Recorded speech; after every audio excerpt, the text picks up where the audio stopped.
ABP আনন্দ, এগিয়ে থাকে, এগিয়ে রাখে। পারদ সামান্য ঊর্ধ্বমুখী হলেও আজও শীতের দাপট কিন্তু রয়েছে। কনকনে ঠান্ডার হাত থেকে রেহাই মিললেও বড়দিন পর্যন্ত জাঁকিয়ে শীতের আমেজ বজায় থাকবে। কথা বলবো আমাদের প্রতিনিধি সঞ্চয়ন মিত্রর সঙ্গে। সরাসরি চলে যাচ্ছি সঞ্চয়নের কাছে। সঞ্চয়ন, কি জানা যাচ্ছে, কি পূর্বাভাস আলিপুর আবহাওয়া দফতর সূত্রে?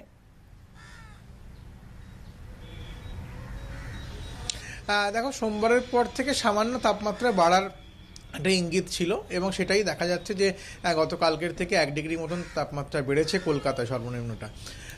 আজকে 12.5, এই সময় স্বাভাবিকের থেকে 2 ডিগ্রি কম। জেলাগুলোর ক্ষেত্রেও অধিকাংশ জেলাতেই এখনও 10 ডিগ্রির মধ্যে রয়েছে তাপমাত্রা, যার ফলে শীতের যে পরিস্থিতি সেটা অব্যাহত। কয়েকদিন পরেই বড়দিন, উৎসবের আমেজ, এবং যেটা এখনো পর্যন্ত পরিস্থিতি রয়েছে তাতে দেখা যাচ্ছে যে বড়দিনের সময় শীতের যে আবহাওয়া সেটা কিন্তু বজায় থাকবে, স্বাভাবিকের নিচে থাকবে ঠান্ডা, যার ফলে ঠান্ডার যে অনুভূতি সেটা কিন্তু যথেষ্ট জোরালো থাকবে।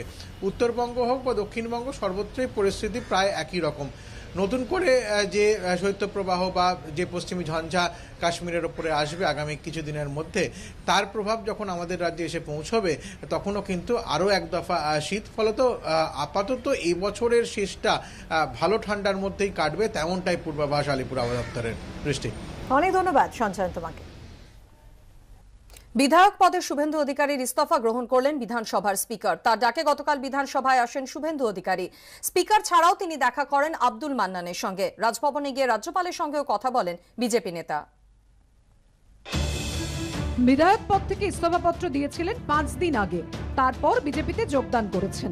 সোমবার শুভেন্দু অধিকারীর ইস্তফাপত্র গৃহীত হলো। এদিন দুপুর 2:20 অধ্যক্ষের নির্দেশ মতো বিধানসভায় হাজির হন শুভেন্দু অধিকারী।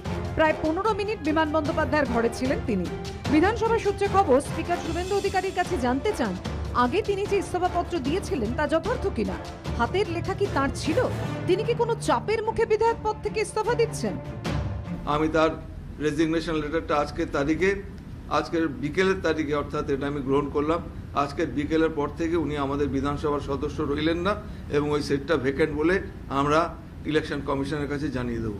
আমি নিয়ম মেনেই দিয়েছি, অধ্যক্ষ মহোদয় নিয়ম মেনেই আমাকে ডেকেছেন এবং তিনি স্যাটিসফাইড হয়ে আমাকে বলেছেন আজ থেকে আপনার রেজিগনেশন গ্রহণ হলো, এটা আপনাকে আমি জানালাম। এদিন বিমান বন্দ্যোপাধ্যায়ের ঘর থেকে বেরোনোর পরই শুভেন্দু অধিকারীর সঙ্গে দেখা হয়ে যায় বাম পরিষদীয় নেতা সুজন চক্রবর্তী।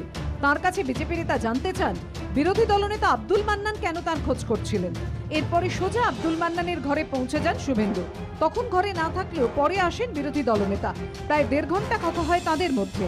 এটা নিছকই সৌজন্য সাক্ষাৎ বলেই দাবি করা হয়েছে। বিধানসভা থেকে সোজা রাজভবনে চলে যান শুভেন্দু অধিকারী।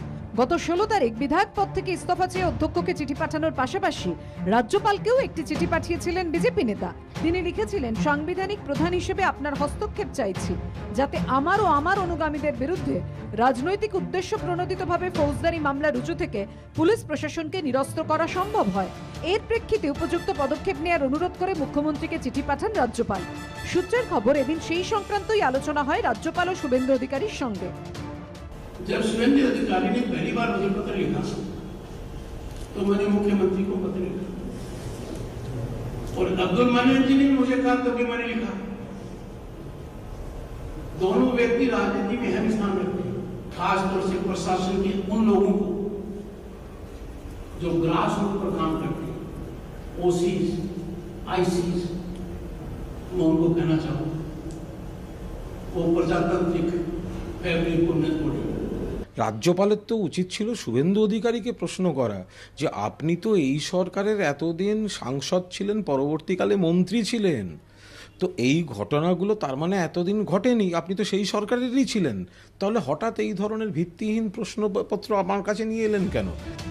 ইতিমধ্যেই শুভেন্দু অধিকারীকে জেড ক্যাটাগরি নিরাপত্তা দিয়েছে কেন্দ্রীয় সরকার। এদিন সেই নিরাপত্তা নিয়েই বিধানসভায় এসেছিলেন তিনি। কলকাতা এলেন শুভেন্দু অধিকারী, তার সঙ্গে রয়েছে তার এই সিকিউরিটি গার্ডও, এবং এই যে সিকিউরিটি, এটা জেড ক্যাটাগরির সিকিউরিটি, এবং এই জেড ক্যাটাগরির সিকিউরিটিতে যেটা আমরা দেখতে পাচ্ছি যে তার সঙ্গে সিপিটি অর্থাৎ ক্লোজ প্রোটেকশন টিম তারা তার সঙ্গে রয়েছে। কাঁথিতে শুভেন্দু অধিকারীর বাড়িতেও মোতায়েন করা হয়েছে কেন্দ্রীয় বাহিনী। কৃষ্ণেন্দু অধিকারী, উজ্জ্বল মুখোপাধ্যায় ও আবির দত্তর রিপোর্ট, এবিপি আনন্দ।